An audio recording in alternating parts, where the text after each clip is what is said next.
All right, well, welcome to I think it's our third CPA Bound webinar.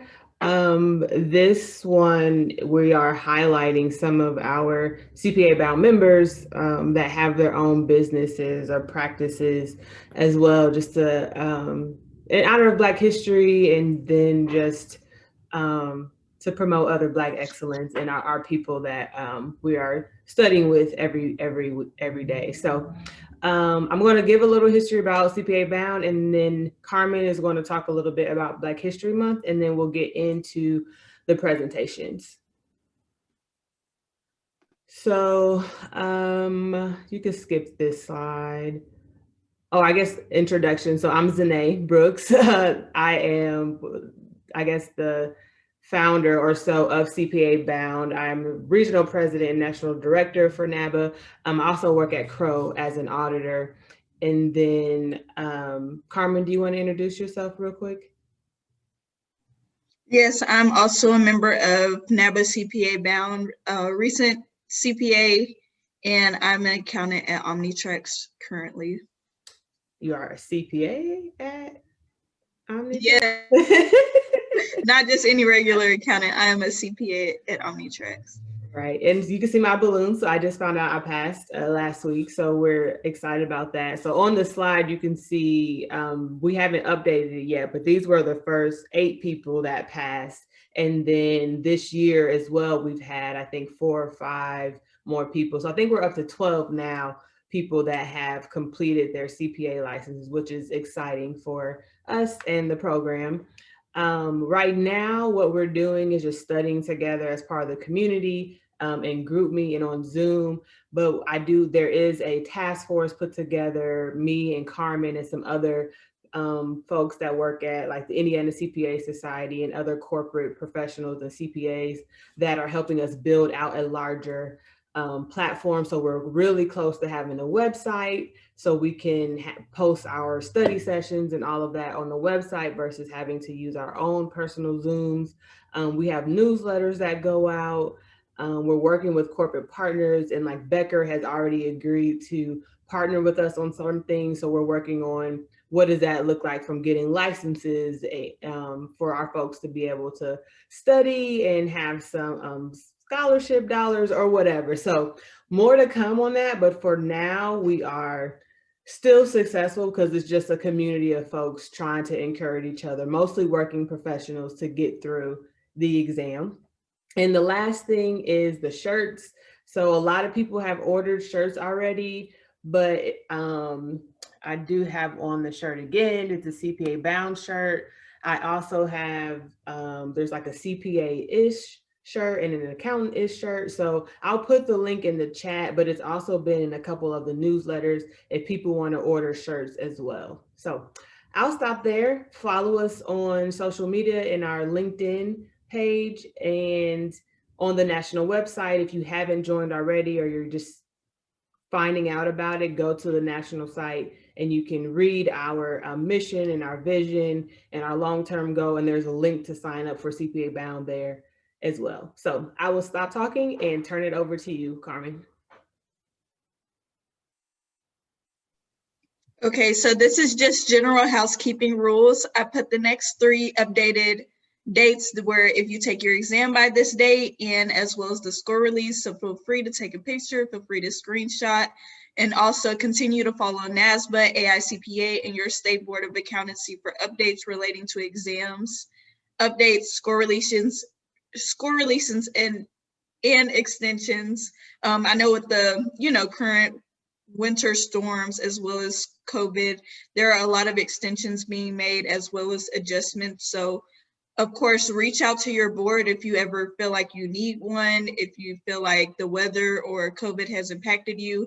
And I've seen that they've been pretty generous as far as that goes.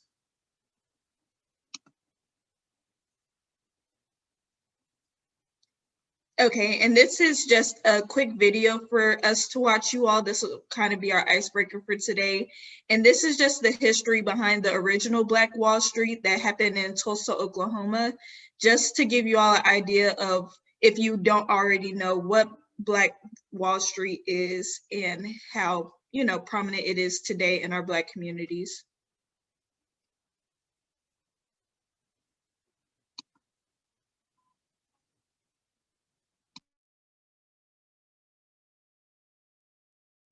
We can't hear it.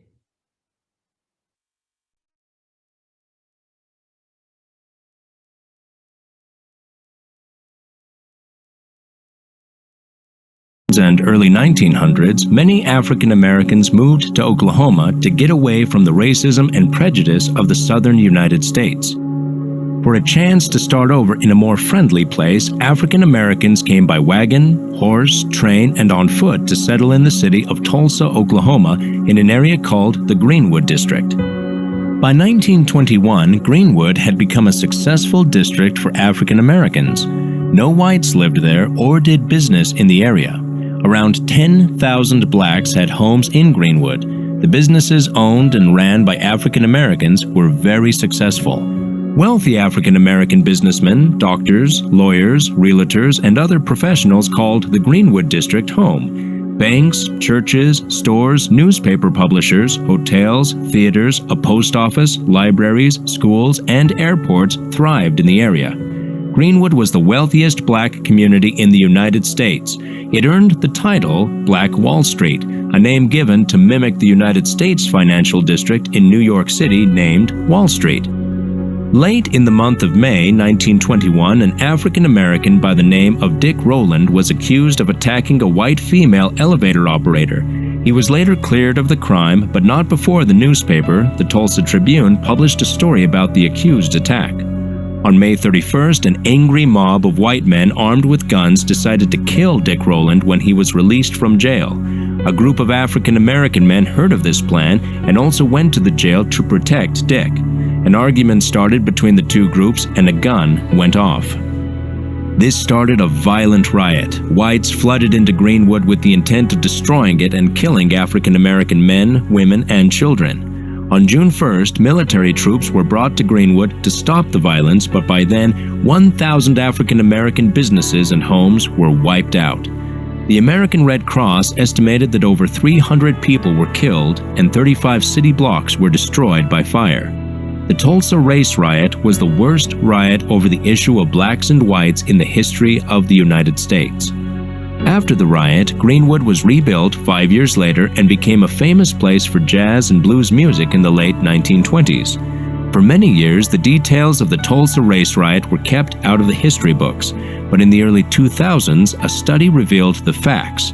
In honor of those affected by the violence, scholarships have been given to the descendants of the African Americans who survived the riot, and memorials have been built to honor those who were killed.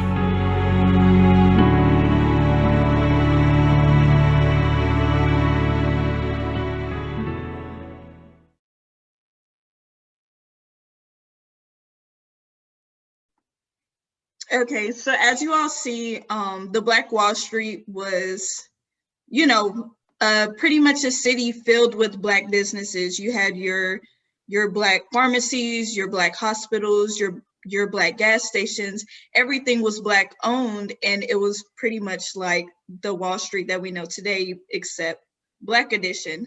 So today, we're just gonna highlight some of our CPA Bound members and friends who have their own businesses so that one day we can work ourselves up to, having that Black Wall Street mentality again and being able to do business with each other and build each other up to where we are the wealth of America. And our first one we're going to start with. Our first one we're going to start.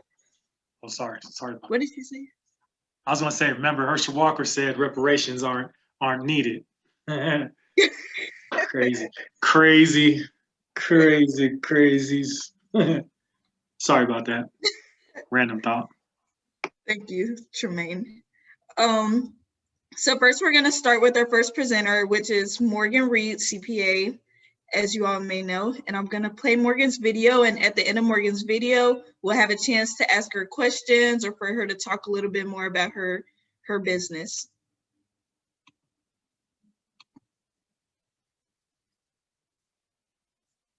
Yoga means allowing your breath to guide you towards areas that need attention.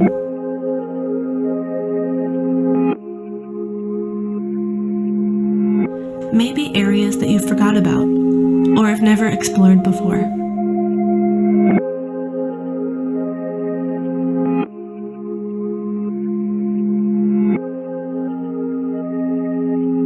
For me, yoga has opened up my mindset.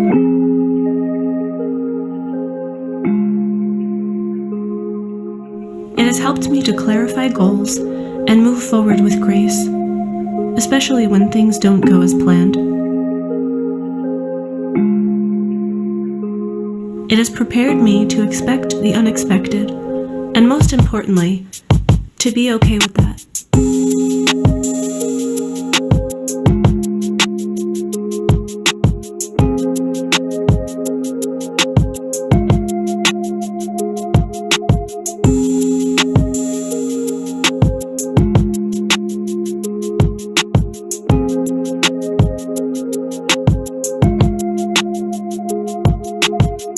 Through these classes, we will prepare our bodies, minds, and spirits to expect the unexpected and be open to any outcome. Together, we will acknowledge tension and move forward with encouragement, determination, and confidence.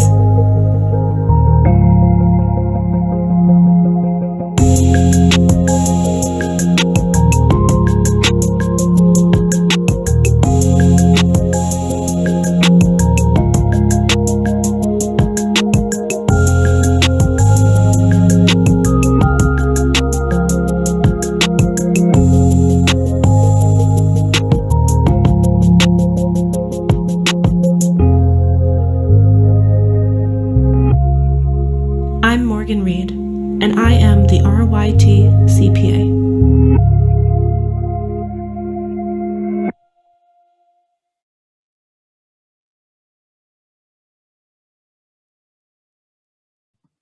Thank you so much, Morgan, for your video. And now I'll allow you to speak if you have anything else about it. And then if anybody has any questions, you all can feel free to unmute yourselves or put the question in the chat. Zanae, if you're able to read the questions in the chat, if you see any. But Morgan, for you, I know one question offhand will probably be, when do you have your yoga sessions? Is there a cost and things like that? Yes. So, hi everyone. I'm Morgan. I am the RYT CPA. That's what I'm going under as now. And I even made a whole new Instagram for it and the whole 9 yards. But generally speaking, the classes are going to be Monday nights. And the general idea is that they are for busy people. So they're going to be between 15 to 20 minutes long. And eventually I'll get to the longer classes. But right now I'm focusing on 15 to 20 minutes. Beginner to moderate level so that everybody is able to take these classes. They're all inclusive. And because they're so short, I'm doing donation based. So we'll do, let's say, suggested donation of like $3 to $4. And we'll go from there because I know generally speaking, longer classes are usually between $10 and $15. But for my classes, I would like to do donation based just to kind of get a feel of what people would like. And also I'm completely open to suggestions. If you see something that you like or something that you don't like moving forward, feel free to reach out to me on Instagram, reach out to me on the group me if you're included in CPA Bound currently, or if not, of course, any social media. But yes, these classes are aimed towards busy people. They're beginner level classes, and suggested donation is about $3 to $4. Does anyone else have any questions? So when did you start doing the yoga, and then did it help you with like your studying and like focus? Absolutely. I started doing yoga informally, I started doing yoga about 6 years ago while I was in college. And I noticed, for me personally, I'm very much a kinetic learner. I learn by moving. So one way that I helped myself through college and studying through the CPA was by linking movement with breath with knowledge. So when I was studying for the CPA in particular, I would use yoga as a before and after to kind of solidify or introduce new information. And it really helped to broaden my mindset, honestly. Made me feel like anything was possible. So you were literally, while you were studying, doing like yoga stuff, and there'd be a question, and you'd be like, so. I know it doesn't seem as relaxing. That's what I picture. Now I'm sorry. That's what I picture. Like, you know, doing a stretch, doing a question, then exhaling, inhaling. You know, the breathing and stuff. You know, honestly, pretty though, cool. sometimes I would. Yeah, sometimes I would have like I took mini quizzes throughout my day, and I would have like a five multiple choice question test out. And I would do like a little yoga sequence, and then I would address one question. Then I would do like another like minute yoga session, and then I would do a multiple choice question. And it helped clarify things for me a lot.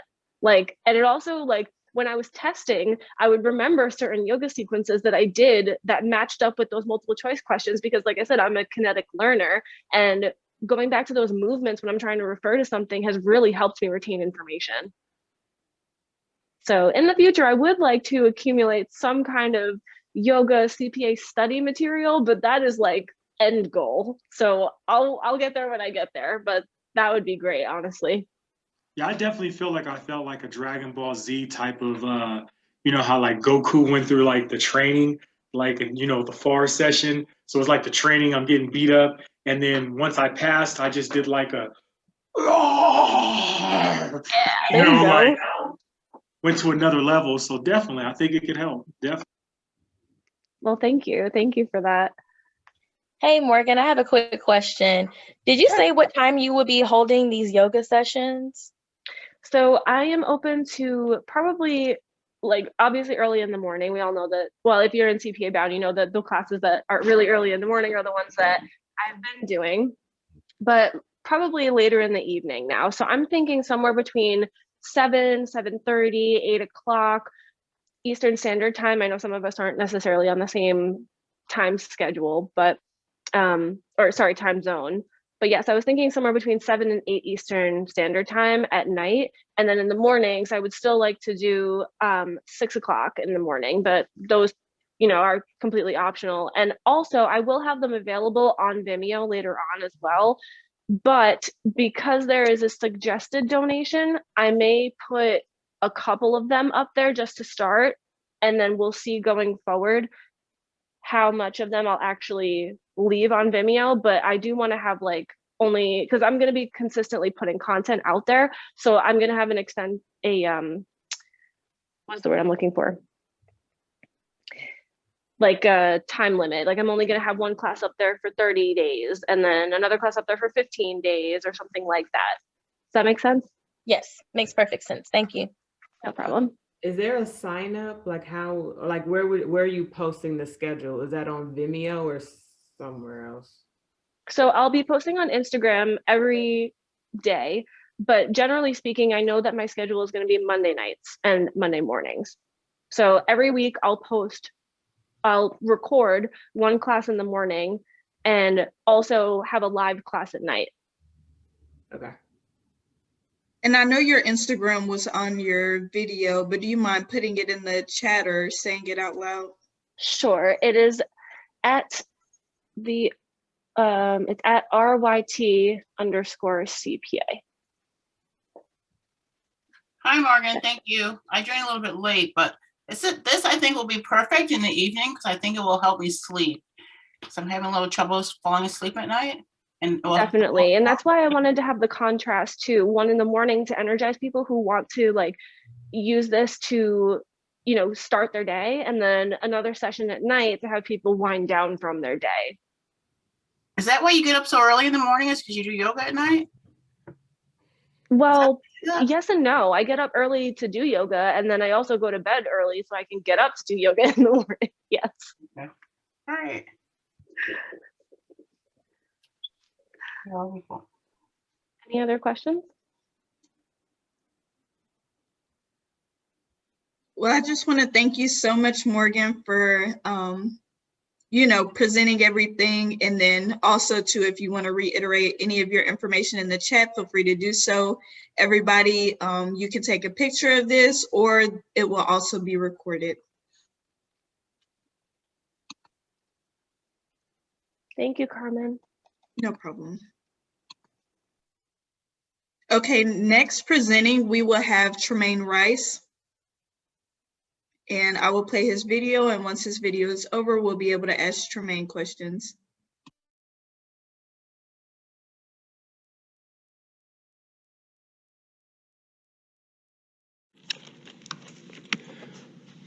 Hello, my name is Tremaine Rice, the proud owner of Ubiquitous Accounting Services. That's right, as the name implies, one of our goals is to provide tax and accounting services in any state, any place our services are needed. I started Ubiquitous Accounting Services in 2017 after 10 years working and doing commercial, nonprofit, and governmental accounting, while simultaneously obtaining my master's in accounting and culminating currently into being a strong CPA candidate. In today's fast-paced and competitive business world, business owners and your average person need to spend their time on the skills that make them great and make them money. Most do not have the experience, time, or desire to spend the time and energy that it requires to ensure bookkeeping and financials are in order and are kept accurately, thus not being disposed to ensuring that the most important asset, their money, is tracked in a precise and efficient but yet transparent manner. However, at the same time, finding a firm that is honest, experienced, adaptable, and affordable can be a challenge that most simply do not have the time or resources to find. The good news is Ubiquitous Accounting Services is here for the organizations and people. We are here to help with those tasks like depreciation scheduling, reconciliation of ledger accounts, AP, AR, anything underneath the bookkeeping umbrella or accounting umbrella, 501c3s, etc., extending to tax services.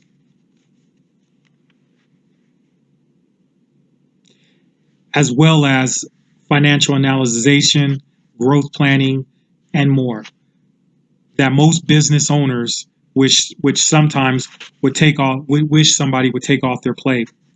Ubiquitous Accounting Service is not a here today, gone tomorrow, see you next tax season type of firm. We are here to help you with your short-term cleanup goals, along with helping organizations and people plan and grow towards reaching their long-term dreams.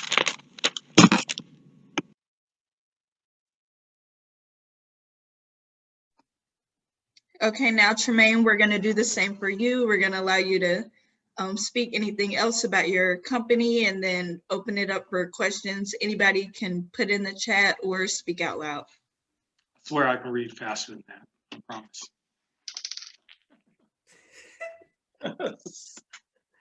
When did you start your business? 2017, 2018, around that time frame.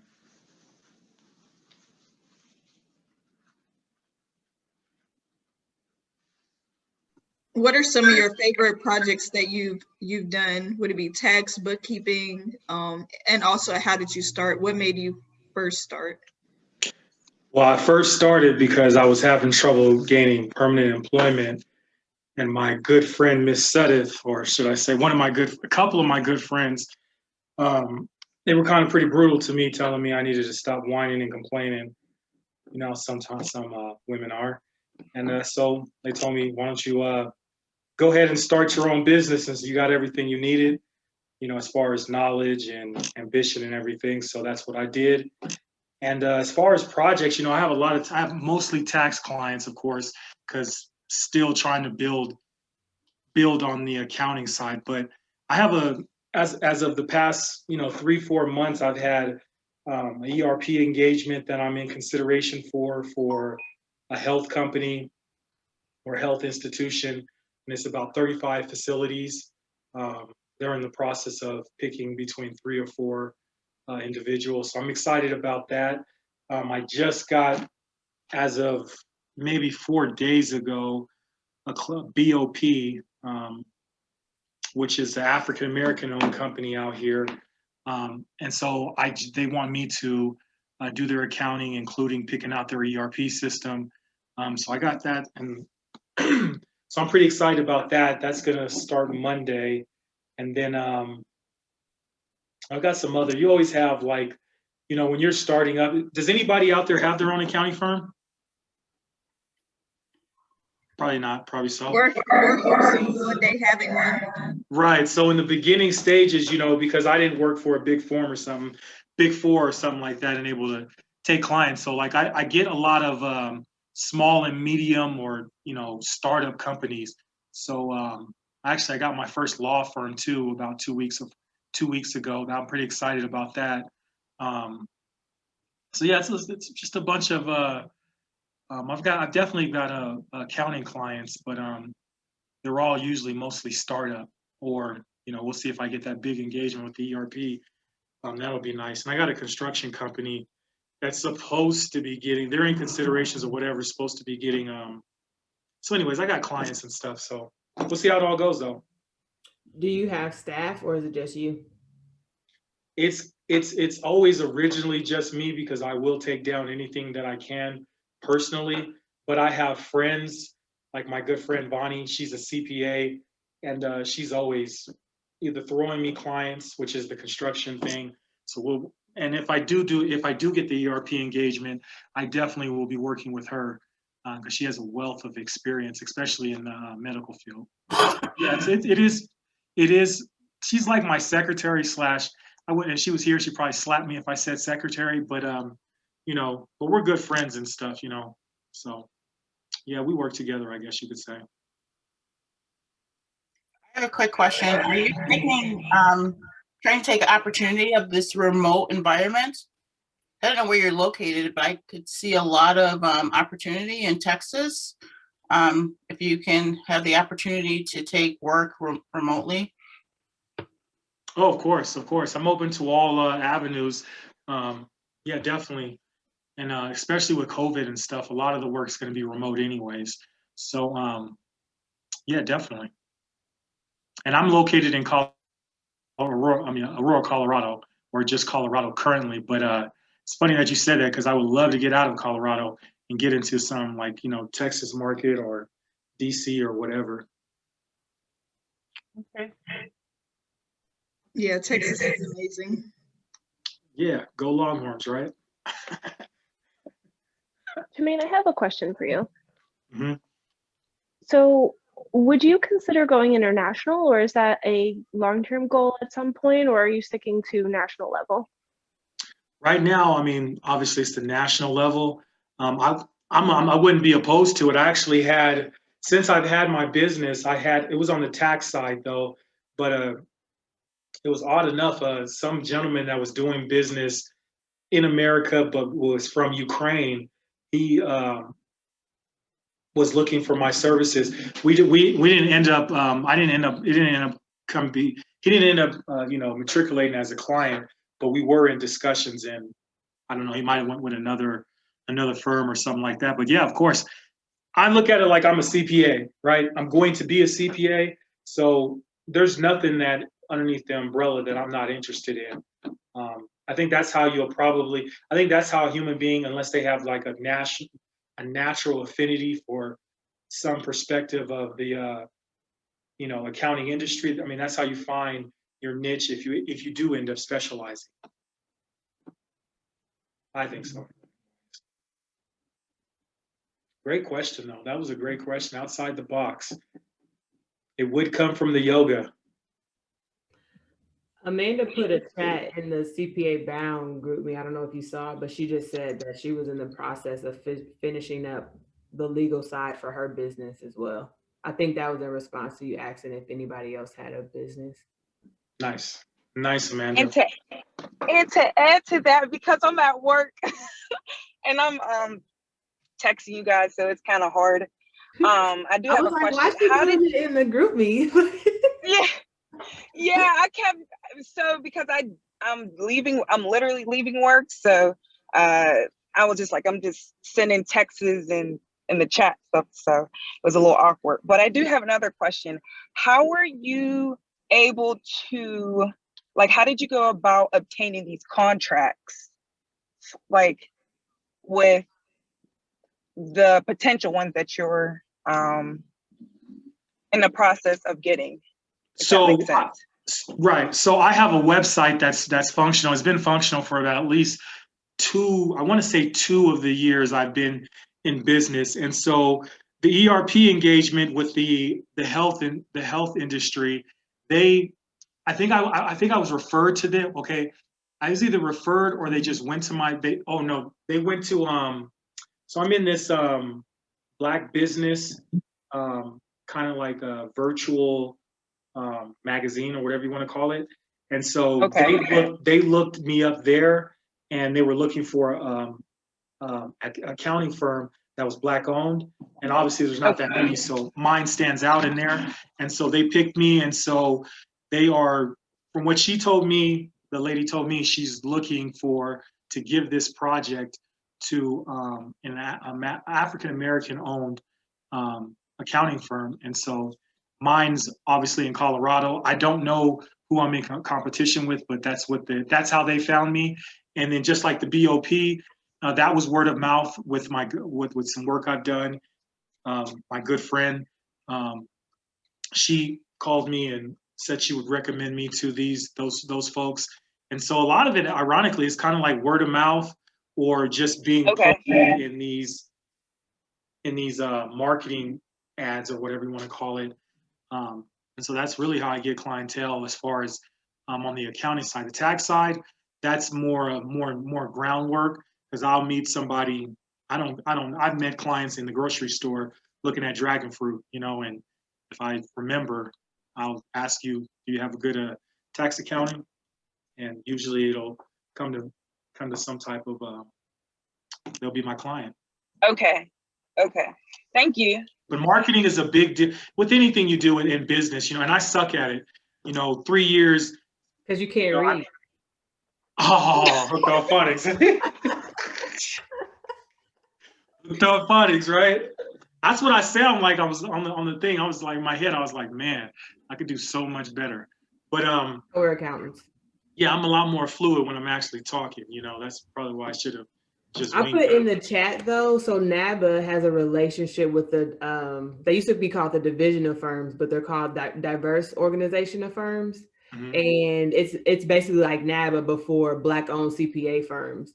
So even if you join that, you were talking about that other community that you're a part of with like Black-owned businesses. I think that's very similar. And then they have like an annual conference, I think, and this like different CPE things. So that might be a good way. I don't know. I know the couple people that I know, like there's some in Indy, there's a couple in Chicago, a couple in Texas. So they're spread out like across the US too. So that might be a good thing to look into. Yeah, definitely. You should send me that information. I'll definitely, I try to look for as easy as, because marketing, it's a lot to do with effort and laziness, and I'm on the lazy side. So when it comes to marketing, unfortunately, everybody's, I got A's and B's and stuff, and all through college, got good marks in marketing, but I really didn't try to understand it. I just wanted to get through it. So I'm always open to ideas and things of that nature. Please, Danae, don't forget to send me that information, please. Well, I put it in this chat. I don't know if you can see it, but I'll drop it in the CPA Bound too. Cool. I'll pick that off too. I have one more question. How do you pronounce the name of your business, and how did you come up with that? It's pronounced Ubiquitous Accounting Services. The name I suck at marketing. I was dating a woman at a time who was very smart by my add, beautiful too. But so she I just came to her because she was real close to me, obviously. And so I was just like, I blah, blah, blah. And she did this in like 48 hours, I want to say, maybe even less, man. She came back and she was like, Ubiquitous. And when she first gave it to me, I was like, what are you talking about? And she was like, the name of your business, dummy. And I was just like, oh, okay. And I didn't know what to think, but she said, go with it. She said, people are going to like it. And plus it stands for what you're looking for going forward. It sums up everything. And then so I looked it up, and sure enough, and I really have, the name's grown on me, and so I kind of like it. I love it. So I don't want to change. I probably maybe need to shorten it, excuse me, at some point, but yeah, that's how I came up with the name, and that's what it stands for. Anywhere and everywhere. Well, thank you so much, Tremaine. I have a question for Tremaine. So now that you're working full time, how do you think you're gonna balance your business with your full-time job? See, I'm not working full time, I'm not permanent yet. So it's kind of, I do have a lot of time for these engagements and stuff that come up. So, but I'm hoping, I didn't actually get that I got the government job, but I didn't pass the background check for unfortunate reasons, simple but unfortunate reasons that they couldn't get around. So that hasn't happened yet, but since that time, ironically, I've had, like I was explaining, I don't know if you've been here the whole time, I've gotten 3 or 4 pretty exciting engagements. The most for sure one, which I'm pretty much sure I got this one. I got this one sewed up. But the BOP people out here in Colorado, it's an African American organization, and Monday I'll finalize that, and they got back to me with a contract. So we'll see how it goes with there. And I'm just excited about the future, always optimistic. Thank you, Tremaine. Just for timing purposes, we're going to go on to our next one. If anyone would like to stay till the end to ask our presenters any more questions, I'm sure they wouldn't mind going over them a little bit more, but we're going to go to our last presenter. And then if you have any questions, make sure you save those because you will have an opportunity to ask them more. Appreciate y'all having me and appreciate the questions.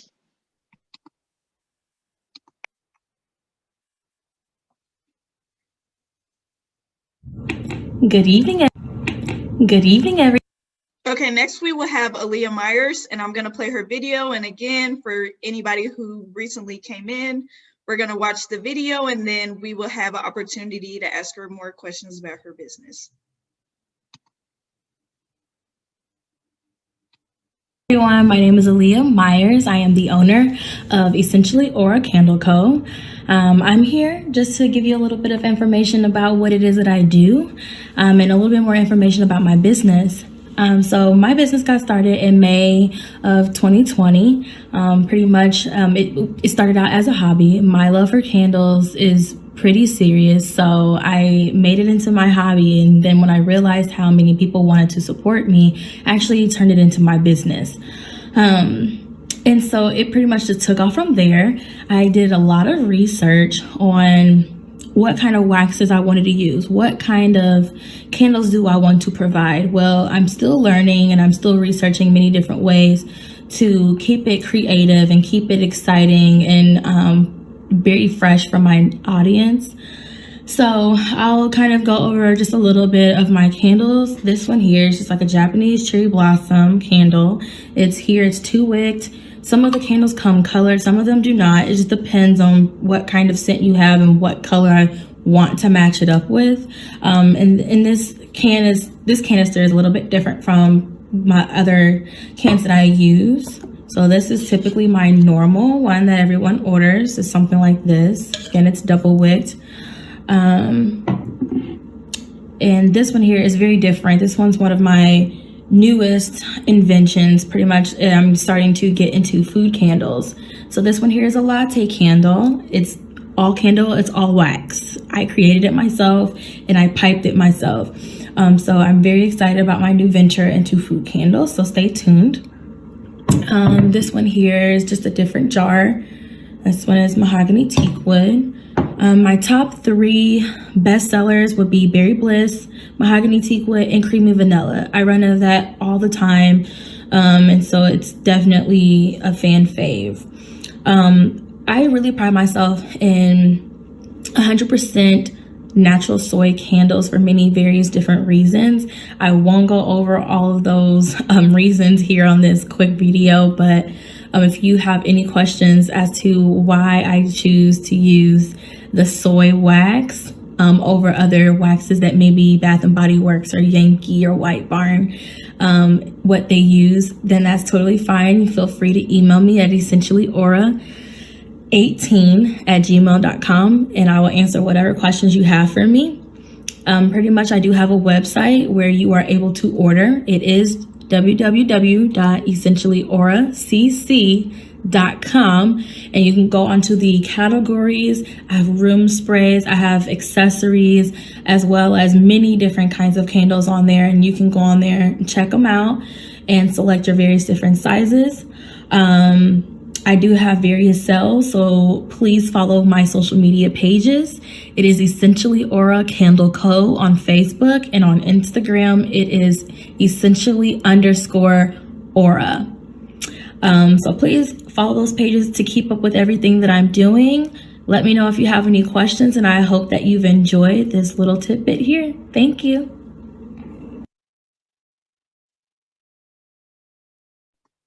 Thank you, Aaliyah, so much for the video.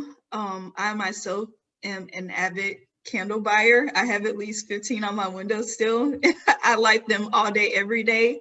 So we're really excited to hear you speak more about your company. Feel free to unmute yourself, and if anybody has questions, drop them in the chat, or feel free to speak out loud.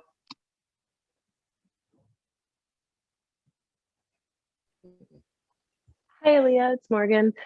So you said in your video that you use 100% natural soy, and to email you why, but instead I'm just going to ask you here, why do you use 100% natural soy? So a lot of other candles that many people don't know, they actually have many different chemically different byproducts. So when you burn them, they oftentimes send off byproducts, and those byproducts are oftentimes not healthy for you. So whereas like you have many different kinds of candles, and you might hear it's a soy blend, or you might hear it's beeswax. Well, those give off byproducts when you burn them, and then they also contain carcinogens. So so basically, like, it's kind of me shopping at like a Whole Foods kind of grocery store than going to Kroger, where you might not have some kind of organic foods and things like that. So it's just me picking and choosing what kinds of products that I want to use and sell for my audience, because I don't want my people that are buying from me to smell those things, and those things kind of are in the air and the atmosphere, and they don't even know that. A lot of people don't know that, but when I did my research, that was what I found, and I was like, I don't want to sell anything like that. So that was pretty much why, because of the byproducts and the harmful things that it can give off when it's burning. I know in your video you said that you started doing dessert candles. Are those already on your website, and how many dessert candles do you have? So right now I have the one, because I'm in school right now and I'm working full time. So like I'm trying to constantly create new things, but it can be challenging with the little time that you have. So I have the one right now, and that is on my website. I do have one more left in inventory, but it's not a problem for me to like go and make it. It does take some time, which is why the price reflects what it is, because it does take a lot more time than it does to make the typical regular candle. You can just pour it in there and be done. This one you have to wait, it has to harden, and then you have to pipe, and then you have to harden. It's a lot more to it. But yeah, so I do have that already on my website. It will be under Gourmet Candles. Yeah, I think it's the dessert candle that you showed. What's on top of that? Is it a different mold? So no, it's actually all soy candle right here. I have it right here. So it's very unique. So it's essentially like, this would be the latte down here at the bottom, and this would be your whipped cream, and then the little stuff on top is your caramel. So that's kind of what I created. And that's very impressive. Yeah, I like it. It smells really good. It's very strong, and then when you burn it, it burns down, and it all burns down right into here, so it doesn't overflow over the top or anything like that. Okay, cool. Thank now, you. Are there manly scents, or are these like more like food and girlfriend gifts? So at first I did have a lot of womanly scents, but I do have some that are like mahogany teakwood. I have cedar. A lot of men actually like the creamy vanilla as well. So it just really depends on what you're looking for. And also when you go onto the website, you can go through and see what different scents I have. And then you can also see the description. So the descriptions are there under what you select. And that way you can see, okay, well, what kind of scent is this going to be? Okay, cool. Mm-hmm. One person put in the chat, Bianca asks, is the smell stronger or weaker with the soy-based candles? So with soy-based candles, it tends to be, and I won't call it necessarily weak, but the other blends, and that's why they have other blends in different kinds. So like beeswax and paraffin wax, those tend to be much, much stronger. And that's why a lot of people use them, because they tend to be very, very strong. However, with the soy wax that I use the highest natural soy wax that there is out there, so that way I can still have a scent to it. If you use the lower grade soy wax, you won't really smell it at all. So I still put a high percentage of fragrance oil into the soy wax, and then that way you are able to smell what you need to smell. So in my opinion, I don't see a difference in what I burn compared to White Barn. I don't see a difference because I put more fragrance oil in there just to keep it safe for my audience. And that's why I choose what I choose. Now, So I have a, oh, go ahead, Amanda. Go ahead. Sorry.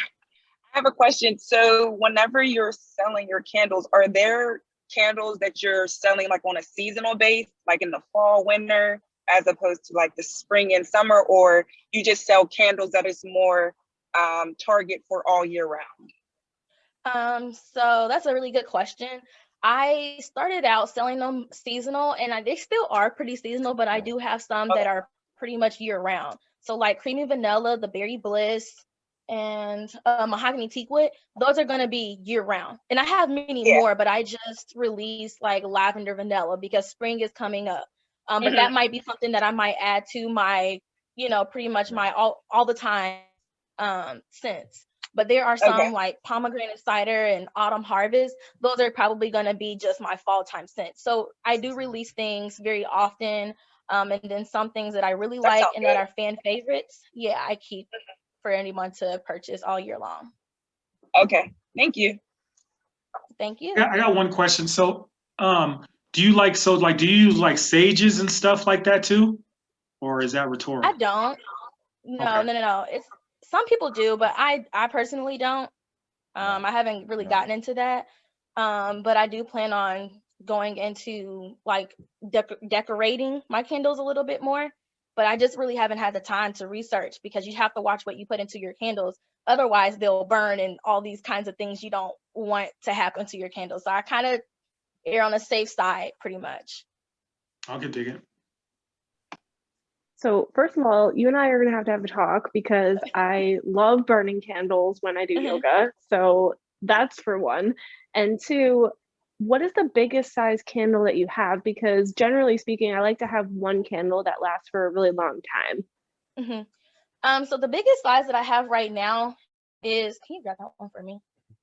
So this is the gourmet candle that I just showed you guys because it burned down. So this is actually how it burns down. But right now, this is actually the biggest size, and this is about 12 ounces.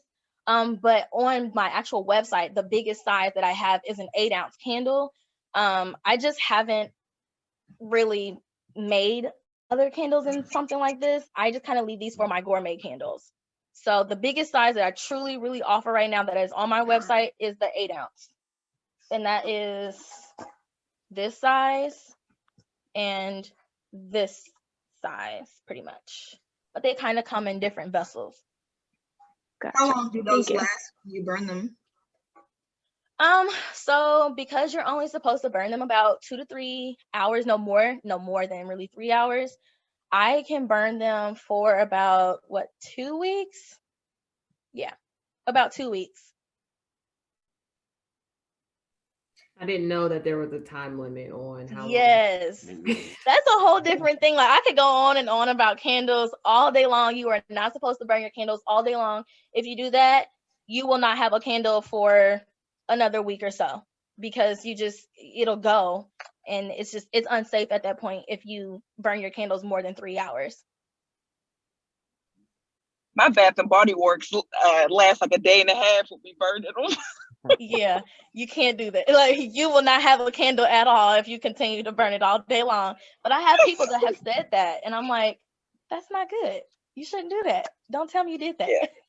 Yeah, because when I have burnt candles in my room, I let it burn all night. So Yeah, and then you're being unattentive to your candle. See, that's a whole nother problem. yeah, Smokey the Bear probably wouldn't be happy with me. Right, exactly. Yeah. I'm having the best sleep, sleeping on the candle, just burning. Yep, you let it burn before you go to sleep, and you put it out and you go right to sleep. So I have something like that, like eucalyptus, the lavender, vanilla. So yeah, those will be good for you if you have problems sleeping, but burn them out or put them out before you go to bed. It's good stress relief too for studying too. I burned them a lot when I was studying, and that helped a lot. So. Is your honeysuckle scent sweet, or what kind of smell is it? Yeah, the honeysuckle it's actually very sweet. It kind of reminds me of like a hint of berry, but kind of floral too. It's pretty strong, but it's like not strong to where it's overpowering, but it's a strong scent. So you will smell it. Do you have any like leftover inventory that you just didn't sell that's not on a website anymore? I do. I will oftentimes make extra when I'm making orders, because right now I do pre-orders, but I do have inventory as well. So the best way, if you were looking for something that's in inventory, because it does take me time to make the candles, since they are by pre-orders, you can just text me, DM me, any of that, and I'll let you know what I have. Okay. I'm interested in that pomegranate one. So okay. I know that one. How do you ship them? How is shipping? So I package everything up depending on if you have multiple candles or one.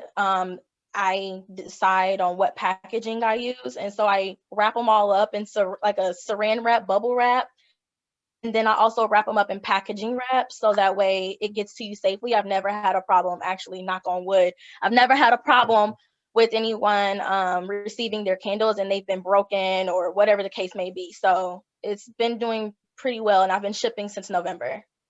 Okay, thank you.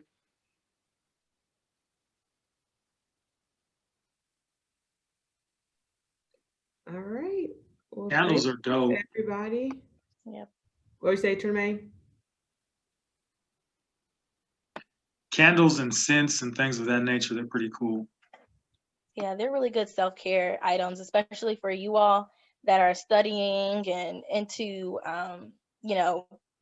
obtaining your CPA and things like that. So it's definitely helpful. So please reach out if you need anything, or if you're looking for anything else, please let me know. Awesome. Will you put your Instagram in the chat? I don't know if you did. I sure will. Perfect. And I know we have probably some other people in the CPA Bound group that have businesses, but this was Carmen's brainchild to give everybody an opportunity to, showcase their business. And then once we get the website out, we can have a page on the website that lists everybody's businesses that will link right to it. So hold me accountable to that. But I definitely want to make sure that we are supporting each other, because like our last speaker said, like, we don't go through all of this work to become CPAs just to, do people's taxes. Like, if we can expand out and have our own business and become millionaires, like she suggested, I think that is the goal. So I think that's it. Thank you guys for joining, and continue to share your successes with us. Carmen? Thanks, Anai. Yes. Thank you. Thank you. Were there any last questions or anything before we head out? I don't want to give anybody the opportunity for missing anybody's information as far as our speakers. Of course, you also know you can reach out to them individually from the group me, and that's Tremaine Rice, Morgan Reed, and then to reach Aaliyah, you can contact Niles Burdell in the group me. Yeah, and if any of you business owners Need any accounting as far as consultation, bookkeeping, definitely tax purposes. Yeah, definitely. You can go to my website, ubiquitousaccountingservice.com. You could reach me at trice@ubiquitousservice.com. Definitely. And I'm definitely going to probably buy some candles. If you got some guy candles. I got like 4 in my cart right now. Okay. I'm definitely going to get some candles though. Yeah, please Definitely. do. Yeah. Mahogany teak with a safe. What is it? The cedar. Black Sea. Black Sea. Yeah. I did the butter pecan. That was really good too. But yeah, there are definitely some options out there for men. So. Definitely, definitely. Good looking, boss. Good looking. All right, guys. Thanks again. Have a good weekend. Bye. Thank you. Yes, definitely. Have a good rest of your weekend, everyone.